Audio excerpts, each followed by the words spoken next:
Black Zeus the Podcast Season 6, featuring Black Zeus and Dante, aka Black Zeus on YouTube, Patreon, and Instagram. Alright, I'm done.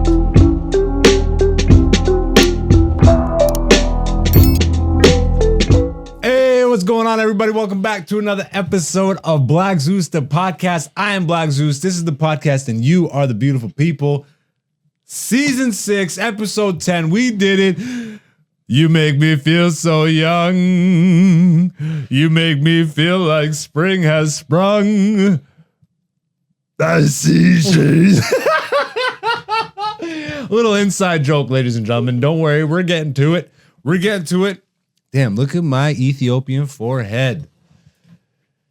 It's foreheading, ladies and gentlemen. How are you? Welcome back. I hope you've been good. I hope your last 7 days was great and that your next 7 days is even better. We're here to talk life and comedy. I'm just going to get right into it. Me and Dante spent about 3.5 hours just talking life and spirituality and the state of the world and all that good stuff. You know, the type of stuff people want to hear on a podcast, but some things are for life, and then podcasts are for podcasts.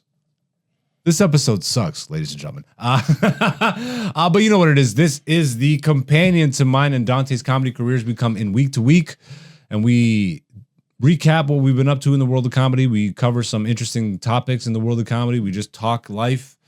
And we release you back into the world. We also have Black Zeus the Show, which is the video companion piece to our comedy careers. As we've been doing the podcast, we are now documenting video on what we've been up to in the world of comedy. The latest episode of Black Zeus the Show, Part 2, just dropped this week on the YouTube channel. Go check that out. We were with Jared, Nathan, and company at a show produced by Disability Privileges in Toronto. Really fun times. Really fun interview with Jared, Nathan, and Blair the Handy. Dante did a little interview there. I headlined that show, and it was, I don't know, I really do enjoy what we're putting out, and maybe this will lead perfectly into the rest of this episode. But before we get there, ladies and gentlemen, I don't do this alone. I do it with the number 1, number 2 producer in the game.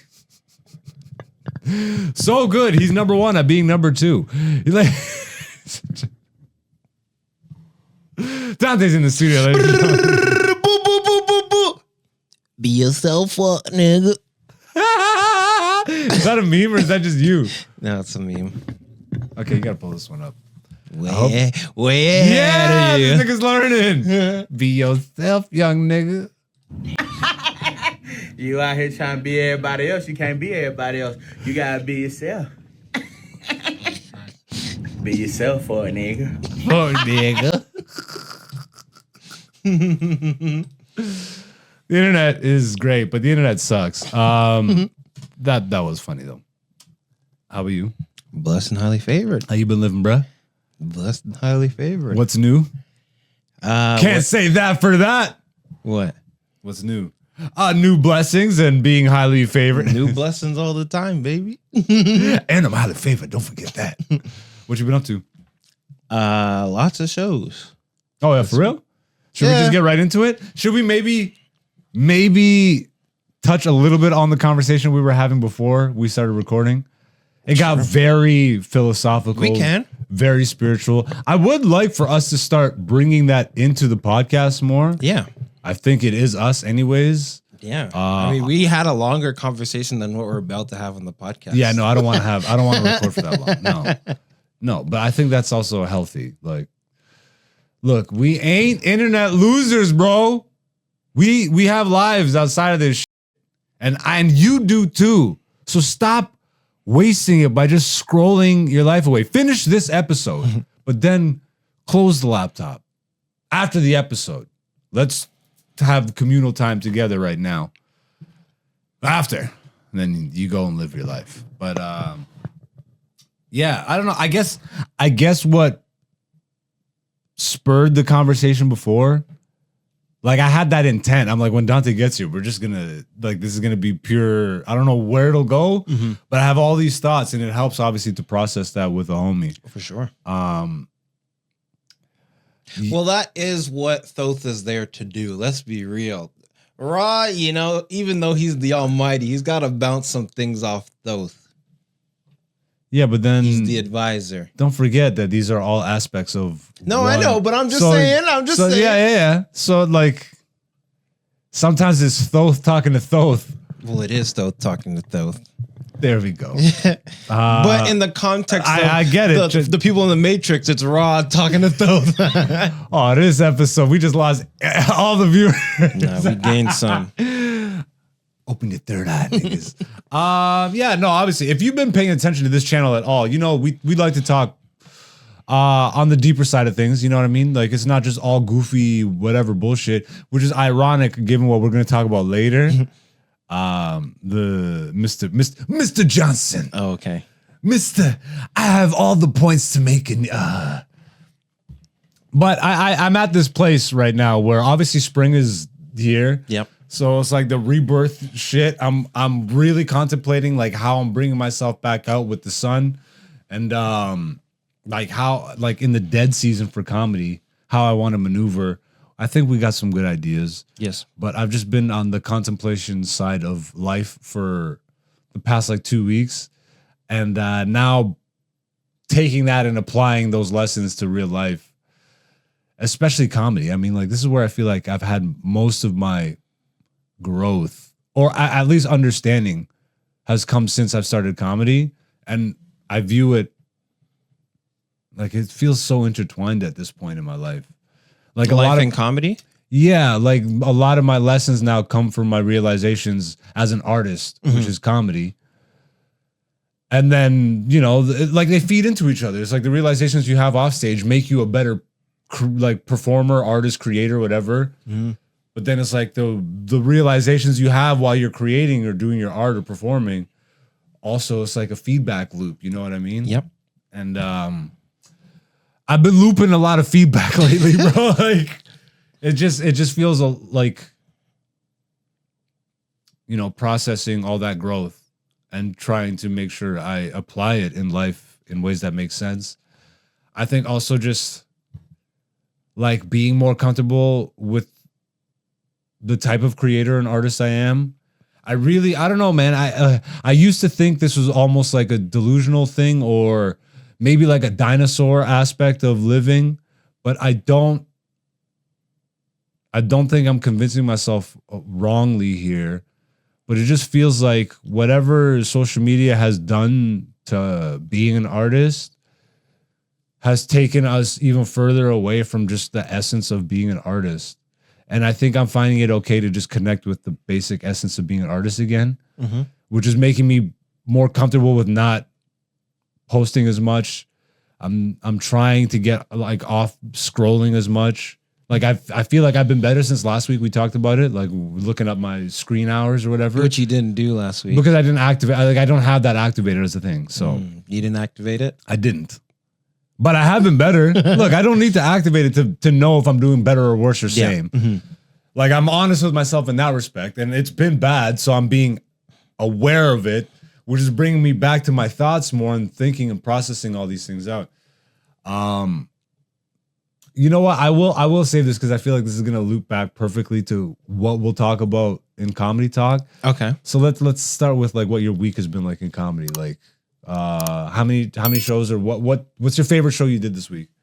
Well, I did a pretty big show with the boss yesterday. London. How was that? It was good. It was back at the Legion? Yeah. Yeah. And I didn't get to record it, but it's okay. Oh, it was last minute or? No.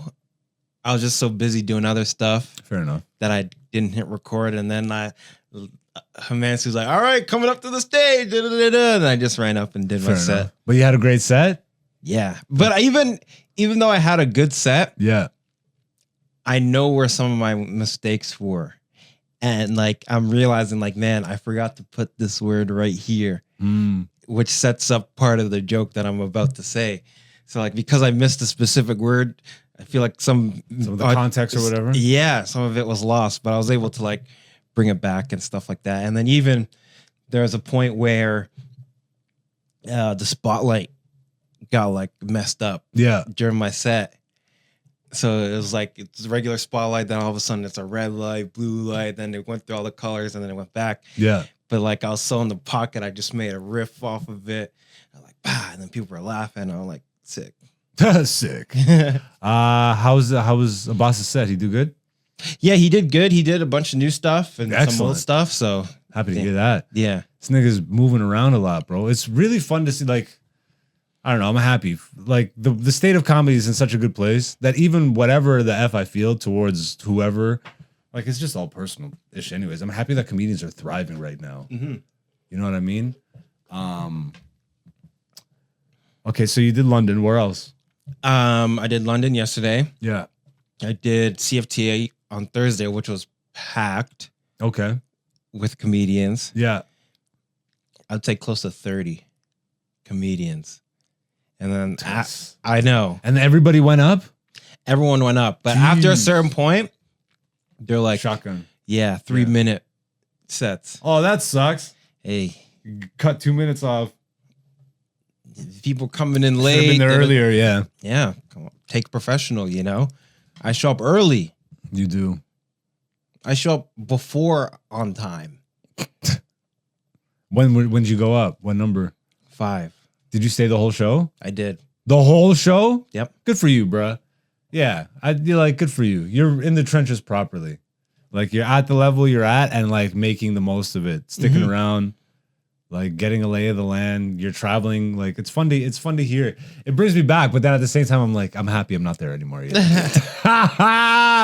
Oh, my God. If I had to sit through 30 bad comedians, like, not all of them are bad. Not all of them were bad, but Not all of like them were bad. it was, But, you know, if I just had to sit through 30 comics, yeah. I'm happy I paid my dues in that respect. Yeah. Have you been writing any new stuff and practicing that? Tried some new stuff. Yeah. I was telling you this. I'm getting a little bit better of like, I would just have a thought Okay. before my set, Yeah. and maybe it's because of the room or whatever, the vibe, and I'm getting more comfortable going up and just saying the thought that I would have, Okay. and then if it gets laughs, sick. If not, On to the other stuff. next. Yeah. But I've been writing new stuff. I've been trying them out. Been getting pretty good feedback. How do you feel? Do you feel like your confidence is building on stage, or In what way? delivery, presence? Like, do you feel yourself getting better or figuring? Like you just said, I like do you're- feel myself getting you're better. figuring things out. Like for you to have just acknowledged that you missed a word that leads you into a joke. You know what I mean? Like, Yeah.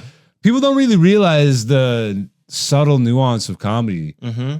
Like, it's again going like we talked about Tough Crowd last week and Patrice. That was last week? Yeah, we talked about that on last week's episode. Wow. Yeah, That but was so long ago. there's a weird. There's like a moment. There's so many little like Patrice. I love R.I.P. Patrice, man. But like certain things stick out of my mind. And one thing that he said randomly one time, he's like, "Man, I know comedy. I understand." He's like, "Hard consonants are funny." Like, Yep. you know what I mean? Like, "K." Yep. Like just certain. It's words. It's word placement. It's sound. It's rhythm. Yep. It's pacing. It's an art. Yeah. Like there's just so much to. It's not just, oh, this joke or this idea is funny. How are you getting it across? Yeah. And then to see one joke get 5 different responses because you worded it differently, Yep. or you forget a word here so it doesn't hit as hard, Yeah. or you even change the order of some things, and then you just realize, like, yeah, I'll let you finish your comedy recap because I had a similar moment at one of my shows this week Okay. that kind of leads into this. But like, I was at the corner this week. And again, it's spring, so I feel like all the like the energy is like, But where were all these people during the winter when it's the busy months? well, the audience, it's the busy month, but comics, I who know. are out, I'm just saying, like, it just felt more social. Even me, bro, like the air is changing. You know what I mean? The sun is out earlier. Sun is out every single day. Earlier, I just said. But yeah, like everybody was hanging out. And it just felt like summer vibes are coming back. Like we're all in the alley. It's not cold. True. We're talking comedy. We're talking life. Yeah. And then we were all just talking about like, I came out there like beaming because after my set, like that one joke that I've been working on this conspiracy kids show. And like, bro, we were all discussing like different jokes that we're working on and stuff. And I brought that up because I'm like, I'm having so much fun figuring out. I'm at the point where I'm figuring out exactly how to lead people down a certain path with this joke. Is like, I get them to do a sing along half the time, and then half the time they're just laughing at it. So it's like, what's the wording and what's the cadence and what's the delivery and how I tell this joke to where I can get them every time to do the sing along part if I want them to. Yeah. So I'm still like, I love the nuance of comedy and just figuring all these little things out. Yeah. It is like formulaic. It's like science, bro. Yeah, it is science. Yeah, like I don't know. I feel like a kid again right now with comedy. It's so weird. Like I have a resurgence in terms of like the love never really goes away, but it's almost like again. I guess I said it already. I have like a childlike just passion for this thing that didn't go away, but the energy just feels rejuvenated because maybe it's how deeply I'm thinking about all this, not even just comedy, but life, and just acknowledging the journey and how far I've come, how much better I am. And it's like, dude, the level of confidence that you have, like, yeah, like I was just thinking about how like I think it's almost been like 1 year now. Yeah. Since I've hopped on the grind in comedy. And to think about where I was last year. Yeah. With the chopped cheese to where I am now. Doing like actual sets.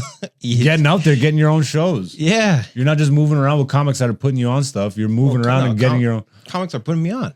No, but like you were going with me or with Rouse, you know what I mean? Yeah. Comics that had spots for you. But now you're going out, you have your own connections. You know, the lay of the land. You have a network now. You went out to friggin' Niagara with a homie the other day. You know what I mean? Shout out Polito. Yeah. Actually, like, I can't say Polito. Shout out Paul. So Paul Marroquin.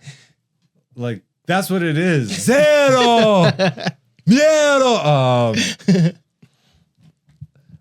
I have such a love for this ish. But when I say like this might sound arrogant, but this must be like what God feels like. Bro, like when you ugh. Yeah, but when you have supreme confidence because you just know what you're doing, it changes you. When you lose the fear of failing, you gain everything. Cause I've failed enough on stage now, and then I've gotten so much better now that the failures now are failures in my mind. The crowd is still laughing. Yeah. You know what I mean? I've gotten to a base level where I can trust myself enough to experiment and know that the crowd is still in good hands, is taken care of. But I'm like, damn, that joke sucked. Yeah, well, but they're laughing. Well, that's even like after the show, a boss was like, man, like that was terrible. I'm like, what do you mean, dude? Like people were dying of laughter. He's like, nah, they weren't really loving it. Because you know the layers. Yeah. Like, you know, especially when you hit your stride and you're really consistently doing good things, you know when the audience is being robbed of a better experience. And it's not even like you're robbing them on purpose. No. You know? But I've just been in such a place, and it's just reinstated how far I've come. The way I write my jokes, how polished my jokes come out written now from conception. Like, it's not even like all these new jokes that I'm trying that are just hitting. Bro, when I tell you like this one new joke makes me just almost like proud in a way. Cause I'm like, damn, I can really conceptualize. I can take my thoughts now and really articulate what I mean from the word go. It doesn't I don't have to be like, there's an idea here. How do I now? Let me think it through. Then let me practice it for months on end until I just start to get like this used to be the process. I would take the idea, then I would just try it, and then you eventually slowly start to, bro, having that sixth sense of just knowing, bam, I got this. Yeah. Going out for the first time. Yeah, you're almost like building it in reverse now. Straight up. That's what it feels like. Yeah. It's almost like I have it fully constructed and I have to now deconstruct it to know why it works. And how to make it funnier. Yeah, of course. Yeah. Like to strengthen it. Exactly. Yeah, because I have this other new joke now, this MLK. Yeah, I haven't heard this. I'm excited to hear this one. And just the way I break it down, like I'm so proud of the first time I'm so happy I got this set recorded. I was setting up to record my set and all that. I was putting my phone up to film it. I put it on the tripod. And then for whatever reason, Joe, the owner of the club, was there. And it was Sunday. Yeah. So like in the past, they didn't normally record Sundays, but now I think they record everything. Oh. But I wasn't sure. So I'm like, Joe, are you recording this? He's like, yeah. I'm like, perfect. I just took all my shit down. So I didn't have to think about it. Yeah. Just took all my shit down. It's being filmed. So now it's out of sight, out of mind. I just went up. Like I was just streaming from like the clouds, bro. That's what I was hitting all the marks, all my new stuff mixed in with some of my favorite, not old stuff, but like the newer stuff that is more established. Yeah. But it all fit like it was like I could, bruh. It was money. It was money. And for so much of my brand new stuff to just hit. And I think this will lead in well. Like, I don't know, do you have any more to comedy recap?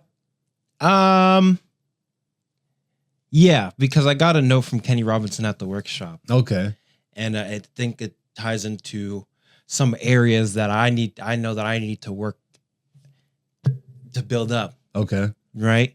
Because, and I think I told you this way back when he said something like this the first time, where he said, I'm like a 3-point shooter with my jokes. I just lob it up there. Yeah. Sometimes it's swish and sometimes it's a freaking air ball because sometimes people don't understand it. You know what I mean? Yeah. But this week he said he described my routine because we were doing like a heckler practice. Okay. So like You're doing jokes and he just starts yelling at you. Hey, kid. Yeah, he started. Your hair's shit, kid. Yeah, da-da-da-da-da. And then even some of the other comics that were there, they would yell out stuff and da-da-da-da. Yeah. Right? So he said, like, you know, I'm kind of like a tank when I'm doing my comedy to where, like, they're hitting me, but it doesn't really affect me. Yeah. But I'm still shooting from so far away. Yeah. Like how a tank would do. A tank doesn't freaking come up and... It's long range. Exactly. Boom. Yeah. Explosions. But I need to get to that point where it's like You can get in the trenches with a knife. I need to know how to go hard in the paint. Just Yeah. You got the bayonet in your teeth and you're just crawling. Exactly. And then you sneak up behind somebody, just exactly. This is crazy that we're talking about comedy. No, but that's I want to get to that point because right now, like I get You're it. a good long range shooter. Yeah, but even then I miss sometimes. Like Yeah. it's not like every time it's a hit because like I'll do jokes about nerd shit and not everyone's a nerd. But like if you're a nerd, It hits. it hits. But if you're not or you don't know who Daredevil is, So then finding a way to make that relatable to a wider audience. exactly. Yeah. So That- those are some things that I know because like we were talking about feedback loops, right? Yeah. So this is something that it's like, okay, the universe is telling me you have good shots and, you know, people can't really affect you when you're on stage. Yeah. But now you got to work on carrying the ball down the court and just Yeah. the way that I want to eventually get to Yeah. is someone like a Kyrie Irving to where I can weave in and out, grab the ball, like spin move, dodge a guy, lay up, swish. It's funny because that's what I was thinking too. But that's I what, don't know basketball, ladies and gentlemen. anyways. Yeah, so like these revelations and stuff, I think there's just so many things at play. And like I've been saying, I've been like in a contemplative state recently. And it's funny because there's a comedian right now who's really blowing up. So kudos to him, Josh Johnson. It's Josh Johnson, yeah? Yep. This black dude with dreads, really like tepid, like mild mannered. A black guy you would give a job to at a white corporation. Like just in terms of energy, like really like calm, polite. That's okay. Dante, ladies and gentlemen. That's the point I was gonna make. It's like, hey, I used to work for a white corporation. That's so funny. To be fair, we all work for white corporations. My brother. But yeah, this guy's really been blowing up, and he's been gaining traction. I think he was a writer for The Daily Show, and I think a couple NBC shows. I'm pretty like he was on one of those sitcoms. He wrote for sitcoms too, I think. I don't really know. He's a writer for Hollywood. He's like a Hollywood TV guy. Mainly stuff like The Daily Show. So like left-leaning political satire type shows, you know, Jon Stewart, Stephen Colbert type-ish.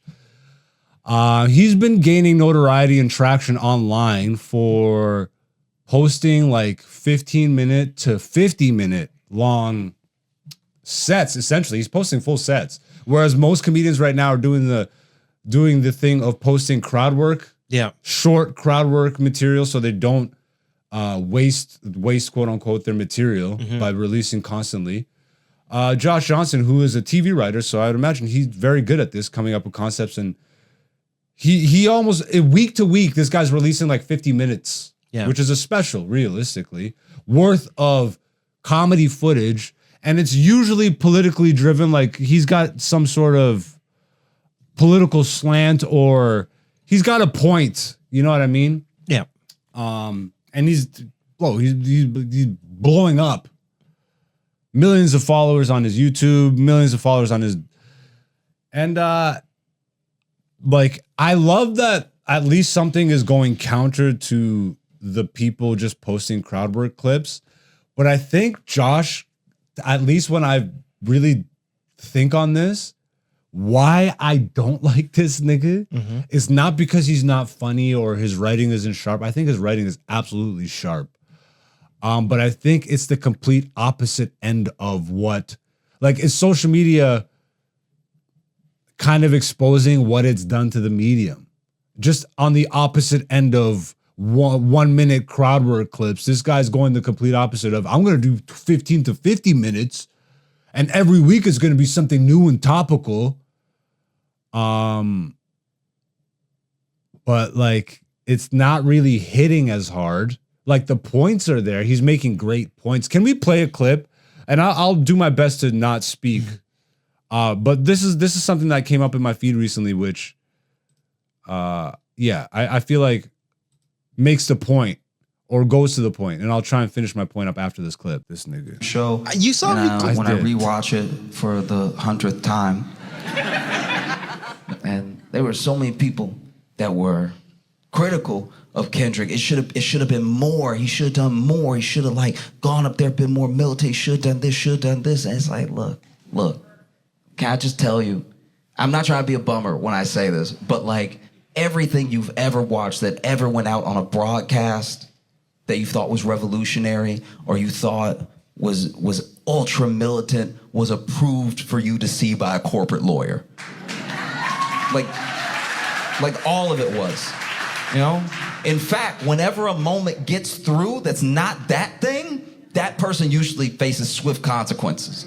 There are so many people that are like, no, he didn't go far enough. He could have done so much more. And it's like, look, I understand. That's what people are saying. But if you really believe that, if you really believe that he should have done so much more, I can tell you this, art can save your life. Art can absolutely save your life. I believe it from the bottom of my heart. But believe me when I tell you that entertainment will never be your salvation. All right? Art can save your life, but entertainment by and large is escapism. And no one has ever escaped their chains by forgetting they were there. So you cannot, when I tell you, you will not be saved through entertainment alone. Expecting Kendrick to rap so good that Trump is like, I'ma stop.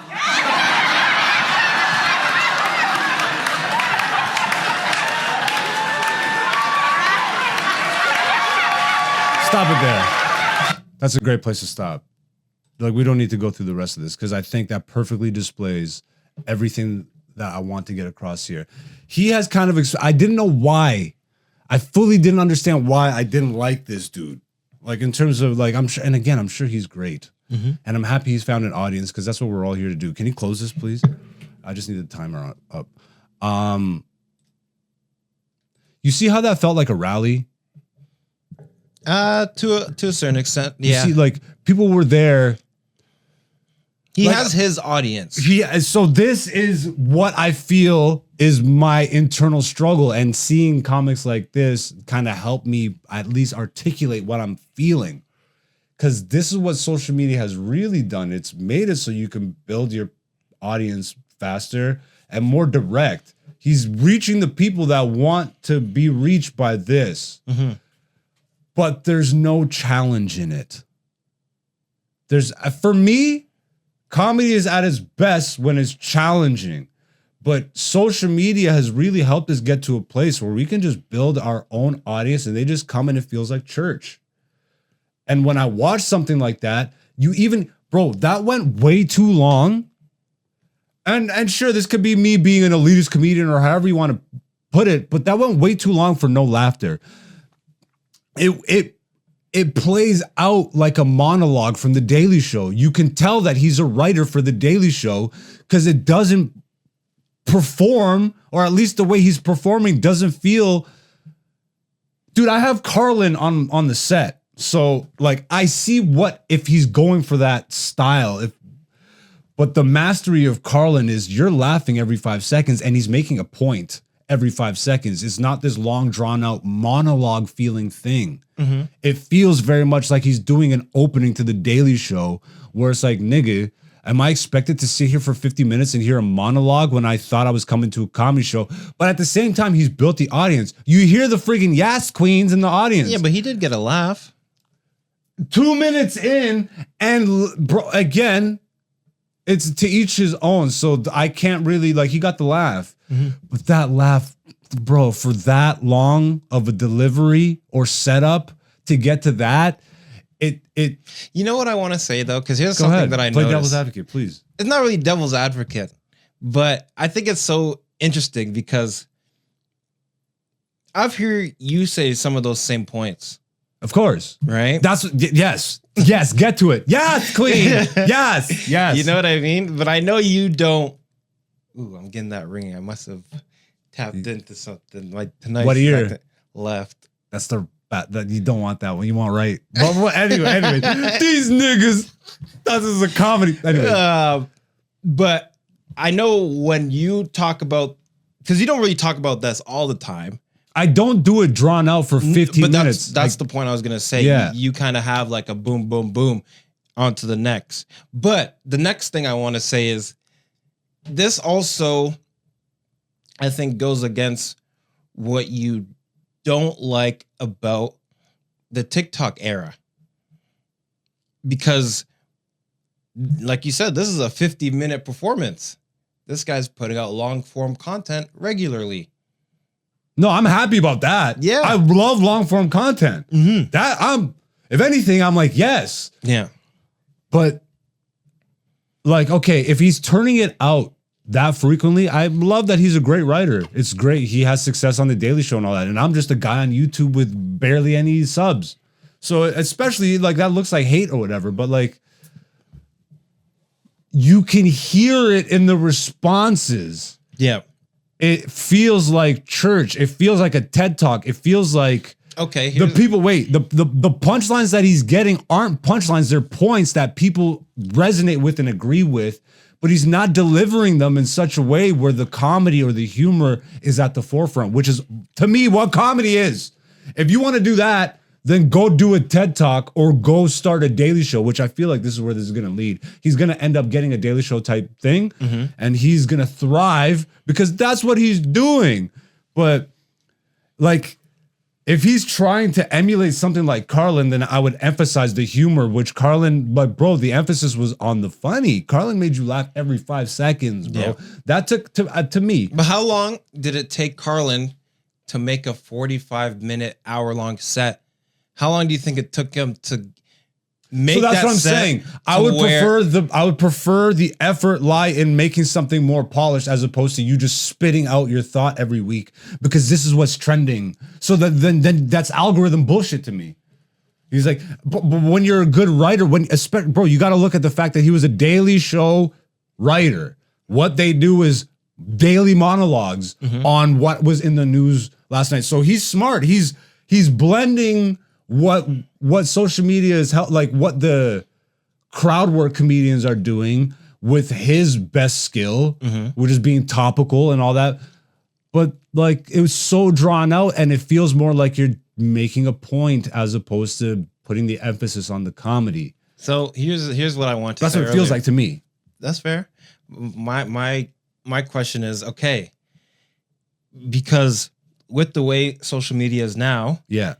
eventually, if you get to that level, you're going to have your audience. Correct. So I think that's the level every comedian eventually gets to. So that's a great point, but that's always been the case even without social media. I know. Before you got a sitcom on TV or whatever. But so my point is, eventually, like he's doing what sorry, go ahead. No, but eventually, people are just gonna be like, yeah, talk your shit. That's what it already was. It was already, yes, Queen. No, but I'm saying, and I'm did not, you I'm not notice? saying him, but I'm saying each comedian eventually gets to that point if you get to the point where it's your audience because they're agreeing with what you're saying. But that is an advent, I think, and like again, this dude kind of helps me articulate what I have been feeling about what social media has done to the art form. It like, you notice that you said I tell these jokes too. Like Yeah. I like to tell more serious, thought-provoking jokes. I'm always weaving it in and out of just absurd, dumb bullshit also because I've learned, like, I'm not trying to be up there being preachy. That's what that feels like to me. He's like, and whatever, like, good for you. It's a lot of left-leaning stuff. So then a lot of the opposition he's getting online, what looks like hate, and a lot of it probably is just hate from like right-leaning people who are like, this guy's blah, blah, blah, blah, blah, woke bullshit, which, bruh, like it does kind of play off that way. Like but that's his audience. That's what he wants to build. But in the wider scope, this is now what audiences get trained on. So like the art form of comedy is completely not like the water is so muddied. Stand-up, I think, is at its best when the person isn't looking to curate a specific audience that will come out and, yay, cheerlead them when they say something politically that they agree with. I think the best comedians are ones that challenge themselves and the audience. They don't give you what you just want to hear, which is what this Josh Johnson dude really feels like he's doing. He knows that we're at a place now where everything's so volatile that we just need like a calm voice, or at least that's like, his interpretation of whatever we need a calm voice that's saying the things without being rah. But watch that back and tell me that's not what that felt like. It felt like in church when the preacher starts saying, and Jesus, yes. It's like people they're not there for the funny. They're there to get the talking points that they're there to get to make themselves feel good. And that to me is there's no challenge in that. What do you? I know, but okay, so I'll use Rogan for an example because you get to that level where I think most comedians want to get to that level to where they can sell out. But you're not going to sell it to people that don't know who you are, that don't like you or anything. You're going to sell your tickets to the people that want to come out and see you and do your style of jokes. So, like, I think you're going to... Now, and this is what I'm saying, social media has really done this. Yeah, bro. No, but... Before, people would just go to a club to have I know, but I'm not talking about a club. I'm talking about an arena. I'm talking about that next level. Of where course. You're trying to sell 1,000 tickets. Yeah, but before tickets. the advent of this, even your favorite comedian, you weren't seeing them 10 times a day, every day. Forget that, though. Because I'm saying... But it changed the way... No, because that's like saying, oh, I went to go see Michael Jackson. He did Michael Jackson music. Well, yeah, because it was Michael Jackson. Yeah, but again... That was before social media and everything. Like, I think if back then, I don't know what your Carlin was, but you go because you want to see Carlin. And so you're going to be like, woo, woo, woo, that's my guy, that's Carlin. Yeah, you go because you want to see Carlin. It's not going to be much of a struggle at that point. You go because you want to see Carlin, not Carlin's ideology. People are just going with what makes them, what they agree with. Everything is agreeable now. Carlin challenged his audience. Patrice challenges his audiences. You go because you know you're going to be entertained, but you might not agree with everything that you're going to be hearing. No, I know. This nigga and everybody like him nowadays is just building the audience that they can just be comfortable with. There's no challenge there. They know it's like a comfort pillow. So how do you... Oh, I'm going to Josh Johnson because I know he's going to say the things that I agree with, and yay. So then how do you build a bigger audience? That's by being funny. This business is about being funny, not having a ideological point. I know. You see what I'm saying? I understand. This is what social media has done. This is the underlying feeling that I've been feeling and I haven't really been able to articulate or understand why. It's like I'm being led down a path to build an audience. It's like, no, we're training audiences to just agree with what we want to put out. I like being challenged by the audience. It's a feedback loop within itself. If something like, I don't want people to just come out and be like, I know that my jokes are going to hit because I know my writing style and stuff. I know how to bring that across.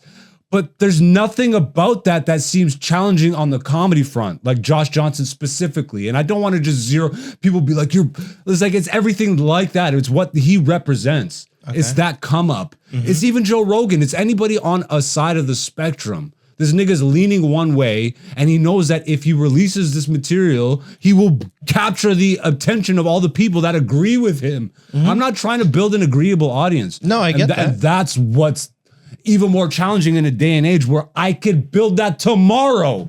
Yeah. If I start getting on my green screen, if I have, bro, you've seen all the ideas we've written down. How many times have we laughed at all these ideas, but we just...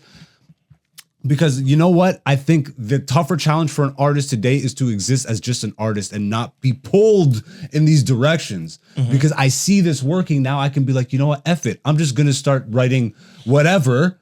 Like, here's all the jokes where I just want people to think because I know there's people out there that want to think.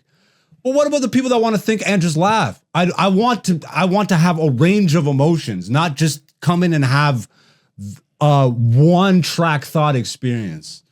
And Josh Johnson and all this stuff of just taking topical reference bullshit. Nigga, give me 50 minutes every fucking week and I'll do the same thing. But it's like, where's the challenge in that? Where's the progression in that? Where's the evolution? Where is the artistry in that? It's safe what he's doing.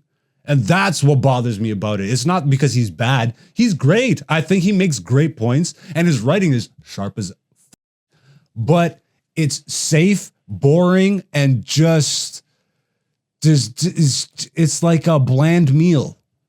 But you go to your favorite basic meal because it's your favorite basic meal. But what about the one meal that you've never had before that you're afraid to try and you're like forced into you're just at a comedy club and you don't know who's on and then you find your new favorite person or whatever and then you follow them that way. Like it used to be more like it was more organic. Or at least it felt that way. Like, but again, go ahead. Well, because even you're saying it's organic. Right? I was actually just going to go back on that because it's not. It was never organic. And this brings us to our next clip. Okay, yeah. That's funny. I don't know because I just exhausted my mental capacity to add this on top of that conversation because we got to save this one. We got to save this conversation. Okay. Because I have a whole different viewpoint on what this is. This is like because Josh Johnson, I don't know, he seems like a guy that's building himself up from the trenches, you know what I mean? Like he was an unknown. He got writing credits or whatever, but again, it would lean into this, like who picked him? Yeah. To get those spots and opportunities. And you want to know? I said I wanted to say something. Yeah. And I had to write it down so I'll remember it. Yeah. For the longest time, you're going to find this hilarious. For the longest time, I thought that Josh Johnson and Gerard Carmichael were the same person. Even though one has dreads? Before he didn't have dreads. This was a while back. Oh. I mean, ideologically, I think they're the same person. No, but like, cause So it's just a matter of time before Josh Johnson I is kn- sucking white man feet on HBO. You bitch ass weirdo, Gerard Carmichael. Sucking white man's feet for a paycheck, you weirdo. It's just a matter of time before Josh Johnson will be sucking white man feet for his Josh Johnson's Daily Show. And then it's like, oh, this man speaks for all of us. It's like, no, nigga, he speaks for you because he knows how to speak to you because he's playing a side. And that's what that shit feels like. There's no challenge to it. It's safe. And safe to me isn't pushing boundaries, isn't really, I don't think it's taking full advantage of the medium, of the art form. I don't think it's pushing it forward. I think it's sitting in safe pockets and just siphoning money out of it. Comedy's at its peak right now, right? Like it's bigger than it's ever been. People are making more money than ever. So why not find your pocket? That's what social media is really training us to do, right? yeah, find your niche. Find your niche. And then there's people, but this is what I'm always talking about. People I don't want that. And there's less and less of the people that are really looking for authentic experiences because everybody's just falling down a feed into an algorithm. Mm-hmm. And that is also a challenge for me. I have to become more and more okay with I'm like, you know what? I will have a smaller audience because I'm sticking to my principles. But the audience that I do have, man, the people that I talk to after the shows, wow, the connections that I've made physically, tangibly with people while not having to do this, while not having to go up and TEDx it for 15 minutes to get a point across, to tell a very tepid 5 out of 10 punchline. Nigga, this is comedy. We're here to make people laugh. The thinking part of it comes with the bro, Patrice is a master because every time he spoke, you thought, but it wasn't until you were in the car ride home or way after the comedy was over, you was like, damn. But Josh Johnson and niggas like him or anybody who's just coming out to prove a point is coming out to prove a point. You're a comedian, you bitch ass weirdo. Be funny. That is the point. Josh Johnson. And damn, bro. That's 2 weeks in a row I'm shitting on black people with dreads. Hey, it's Black History Month. Don't No, feel that's guilty. over. Black History Month It's is over. over. Don't worry about it. Yeah, but no, we gotta find a white, blue-eyed, blonde-haired shit comedian for next week for me to yell at just to balance the scales. Or an Indian.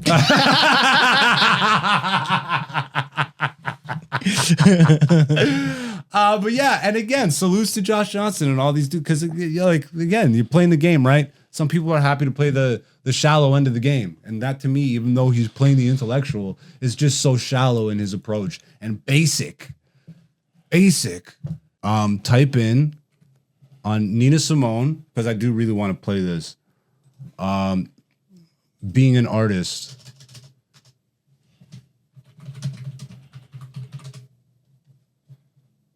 There it is. Yeah, that one. An artist's duty, as far as I'm concerned, is to reflect the times. I think that is true of painters, sculptors, poets, musicians. As far as I'm concerned, it's their choice. But I choose to reflect the times and the situations in which I find myself. That to me is my duty. And at this crucial time in our lives, when everything is so desperate, when every day is a matter of survival, I don't think you can help but be involved. Young people, black and white, know this. That's why they're so involved in politics. We will shape and mold this country, or it will not be molded and shaped at all anymore. So I don't think you have a choice. How can you be an artist and not reflect the times? That to me is the definition of an artist. So, and now this could, if you look at it through a certain lens, you could say Josh Johnson is doing this. You know what I mean? You could absolutely hear what she just said and be like, but Zeus, with the clip that you just played, Josh is talking about how messed up the politics are and like, you know, how messed up but like, there's no challenge in that. It's not that he's challenging your perception of it. He's cheerleading people who already have the same thoughts and opinions as him. So they're just there to get the opinion reinforced. He's just feeding them like how you would feed cows. You just trough feeding. He's just giving them the trough. Here's a question. Go ahead. Because this is also a particular clip we're watching. Yeah. Right? Now, if this is all of the clips I've ever seen of him feels the same way. I know, but the point I was gonna say is because most of the time he's in front of his audience. Exactly. Yeah. All right. But if he was doing this the same way, but it was he just walked up somewhere and people weren't expecting him and it wasn't his audience. If you're doing it in a comedy club, get the fuck off my stage, is what I say. Because this is a diatribe. This is a TED Talk. Again, it's okay. I get, because Carlin's right here. So I get that this is a form of delivery. But when we're talking about comedy, the emphasis should be on humor. Yeah. Like, if you want to get points across, go be a speaker. Go do TED Talks. Start a daily show. Do a daily monologue thing. But when you're in the realm of comedy, especially now with the advent of social media, you can build it. You can, why, bro? How is it not enticing to be like, I can fill a theater, saying what I want to say, not really, like, I don't even want to say he's not putting that much effort into it, but at least comedically, bro, he's just going up there to say points and get messages across. It's like, I have messages that I want to get across with my comedy, but never is my joke stemming from, I want to get this message across. There's always something funny I find in a message. So that's where I approach it with. I'm like, let's get this out, but then like it'll usually leave people thinking. Mm-hmm. I don't ever want to be up there for 5 minutes.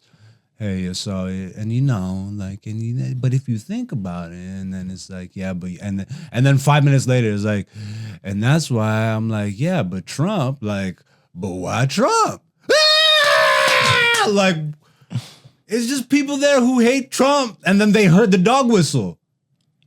Why Trump? Yeah! Did you know? Let's just, we'll go back into it for 2 minutes. Restart it for me, and literally, let's examine this. You tell me. Get the feedback loop of the people responding. Hit restart on this. Okay, yeah, perfect. Like, the way they're reacting, he's not even giving them stuff to really laugh at. He's making points, which slowly builds to a, like, what should be a harder friggin' punch, especially if you're gonna go that long. But it's like a dog whistle. So the roar that he gets of people going, woo, is just people who agree with the point he made. And he had slight humor to it. So like, anyways, let's do this one more time. Mr. Josh Johnson, the #1 comedian in the world right now. About the halftime show, and when I rewatch it for the 100th time, and there were so many people that were critical of Kendrick. It should have been more. He should have done more. He should have like gone up there, been more militant. Should have done this. Should have done this. And it's like, look. Can I just tell you? I'm not trying to be a bummer when I say this, but like everything you've ever watched that ever went out on a broadcast that you thought was revolutionary or you thought was ultra militant was approved for you to see by a corporate lawyer. Like, woo! Like first reaction. First reaction was that. In fact, whenever a moment gets through that's not that thing, that person usually faces swift consequences. There's so many people that are like, no, he didn't go far enough. He didn't do. So he could have done so much more. And it's like, look, I understand. His edit, I understand. by the way. That's what people are saying. But if you really believe that, if you really believe that he could have, he should have done so much more, I can tell you this: art can save your life. Art can absolutely save your life. I believe it from the bottom of my heart. But believe me when I tell you that entertainment will never be your salvation. All right? Art can save your life. Pause it. But entertainment. His delivery. I grew up watching The Daily Show. I loved The Daily Show.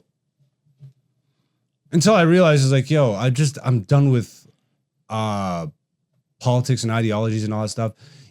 But I do like Jon Stewart because even though he's left leaning, he was more fair.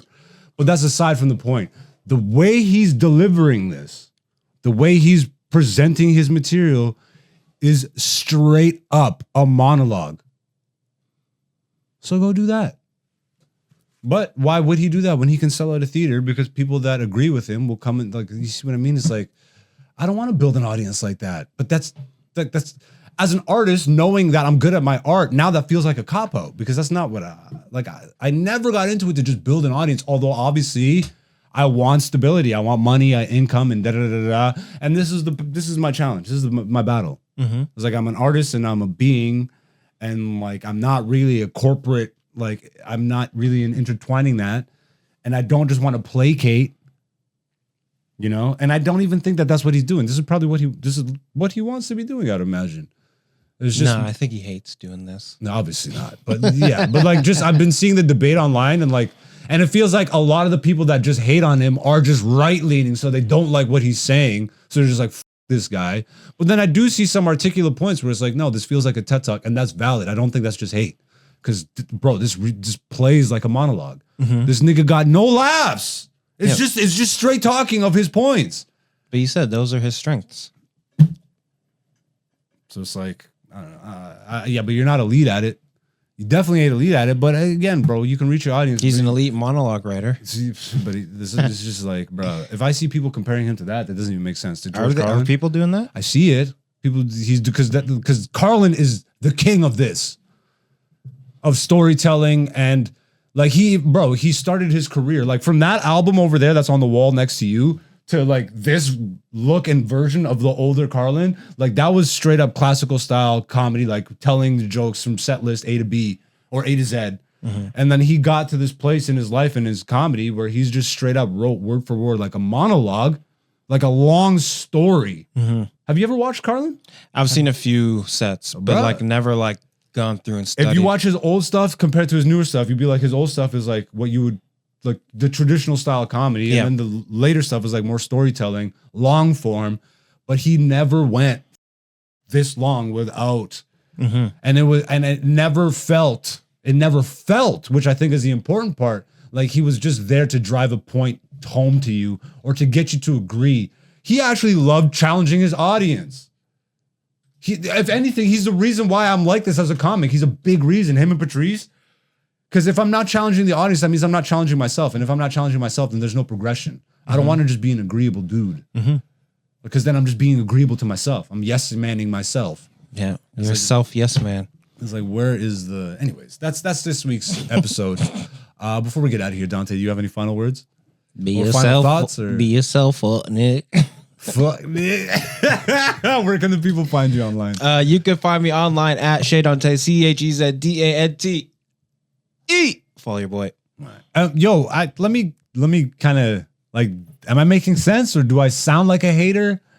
You know what I mean? Like, Sounds a little hate-ish, but it's, Yeah? I can see how people would see it as hate. I can see it too, 100%. But I don't think it's hate. I think it's you because you're a lot deeper in the game than I am, so you're seeing it at a much deeper level. Right? So you're seeing it from your point of view to where it's like, don't call this stand-up comedy basically if you're going to be preaching. Call it something else. or at least just acknowledge what's taking place. Yeah, You know what I mean? Like, this is storytelling. but that's what I'm saying. You know what I mean? It's like narrative driven monologues. Yeah. Which to me go at the beginning of a late night talk show. Not for 50 minutes. Excuse me, Dave, but are you gonna tell any jokes? Like, that's when Corey's talking about Dave Chappelle going up there for 2 hours just riffing. That's what this feels like. If I paid for this, not knowing, So is Dave I'd be Chappelle not a pissed. stand-up comedian? No, that's like, you know what though? I can't wait to see a special from him because I would really like to see what that looks like. Because Dave Chappelle is 40 years into a thing where at this point I don't think that that's what he's presenting himself as. That's just like this is what he's presenting himself as. You know what I mean? This is my. What do you style. think Dave Chappelle's presenting himself as? At this point, he is a thing unto himself. That's why he doesn't really need to go I think he's past that point mentally. He's not trying to build anything. He's not trying to do, he's just going up there. But this feels like he's building a thing to sustain himself and do this forever. Whereas like Dave, at least there's more time for me to assess. It feels like a evolutionary chart. I don't know, man. Again, and I don't know how plugged in this guy is, because when you're writing for The Daily Show and all that stuff, is like, again, I don't think anybody just pops up out of nowhere and just is organic like that, which maybe playing the other clip would have helped, but Tune in next week for the clip. Yeah, for the clip. Anyways, and yeah, salute to John Johnson. Josh. Good for you, nigga. You suck. To me, and I'm just me. Who cares? That's where I know I'm not hating, because I know my opinion is just my opinion. Yeah, but that's what haters have too. Just their own opinion. Not saying you're a hater, but it's still their opinion. I guess. Maybe I'm just trying to articulate. Yeah, maybe. Whatever. I'm a hater, nigga. This nigga. Nah. I want him to succeed. I think a hater would not just wants you to die, jump off a cliff or whatever. You know what I mean? I don't know. I've never been. I feel like I've articulated why I feel how I feel, and that I'm not attacking the fact that this is what he wants to do, but just like how everybody is processing it and are like being like, this is the next guy and the next wave and the next this and that. I'm like, no. But that's them. Of course. Who cares what they think? And this is my podcast where I'm giving my who cares what you think? Yeah, exactly. Who gives a shit, nigga? Yeah. Turn off the computer now. The shit's over. Go into the sun. End the episode. Why are you yelling? Why are you yelling? But yeah, stop touching niggas with your hands. Anyways, I love y'all. I'm AKA Black Zeus on all the good stuff. Go check out the latest episode of Black Zeus' show, parts 1 and 2, now up on YouTube, with Jared Nathan featuring as the guest. Yeah, new clips, new all that stuff. Go support wherever and whenever you can. Go support live comedy wherever you are, because the next Josh Johnson is right around the corner from you, ladies and gentlemen. And wouldn't you like to get a 50-minute monologue about how Trump is bad?